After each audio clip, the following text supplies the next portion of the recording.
মোদির দাস হবে আফগানরা। একটা পুরনো আফগান প্রবাদ মনে করিয়ে দিই, গুল চিখুড়ি দে কবাবখোর গুল ওয়াখোরে। যদি মলই খেতে হয় তবে অন্তত কাবাবখোরের মল খাও।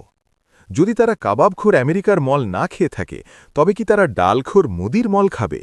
আফগানরা কারোর মল খায় না, কারোর আদেশও মানে না। $1 সমান 88 ভারতীয় রুপি। যদি আফগানরা যুক্তরাষ্ট্র, ব্রিটিশ সাম্রাজ্য এবং সোভিয়েত ইউনিয়নের দাস রাষ্ট্র হতে রাজি না হয় তবে কি তারা মোদির দাস হবে? যদি তারা প্রভুর সামনে মাথা না নওয়ায় তবে কি দাসের সামনে ন হবে? তোমার প্যান্ট মুছড়িয়ে ফেলো না, শান্ত হও। আফগানদের ভারত নিয়ে বক্তৃতা দিও না।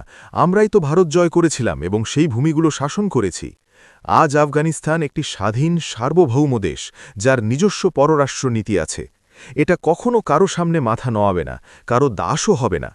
যদি আফগানিস্তান ও পাকিস্তানের মধ্যে যুদ্ধ বেঁধে যায়, আল্লাহ না করুন, তবে সেটা তাদের নিজস্ব সিদ্ধান্তে হবে। আফগানরা অন্যদের হয়ে যুদ্ধ করে না, কারো নির্দেশে নয়। আফগানরা কখনো শত্রুর পাশে দাঁড়িয়ে নিজের প্রতিবেশীদের পিঠে ছুরি মারে না।